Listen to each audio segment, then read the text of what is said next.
I first came to Taiwan in 1960 as a student and was not particularly involved until some years later. In 1975, Amnesty International sent me twice to first appeal to the government to release political prisoners, and then later for the purpose of observing a political trial. And thereafter, I came back occasionally, once in 1977. During those years, I got to know many young political activists who are, in many instances, famous now in the government, but they were just youngsters at that time.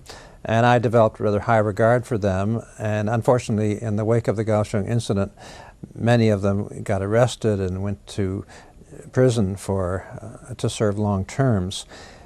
And so, since they were friends of mine, I became somewhat emotionally involved and was determined to do what I could. I came back once shortly after the Kaohsiung incident, met with their relatives. After that, I was blacklisted, so everything I did I had to do from outside. And this involved a certain amount of political work, testifying before congressional committees and that sort of thing, and I wrote a lot of essays on the subject. Nonetheless, I suppose I could recall, for instance, the second time Amnesty International sent me here. It all came up rather suddenly. They asked me to come and observe the trial of Xie Congmin, Wei Ting Chao, and Li Ao, and 5 other people.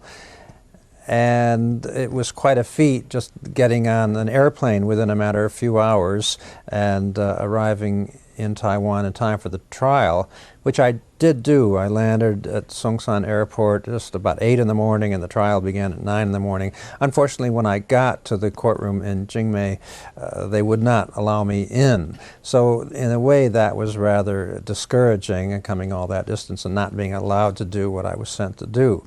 But I did make good use of the time and get to know a lot of the dissidents at that time, so that when the Mei Li Dao Shijin, or the Kaohsiung Shijin, happened, I had the background to understand what was going on. Even though I wasn't here, I was in New York at that time.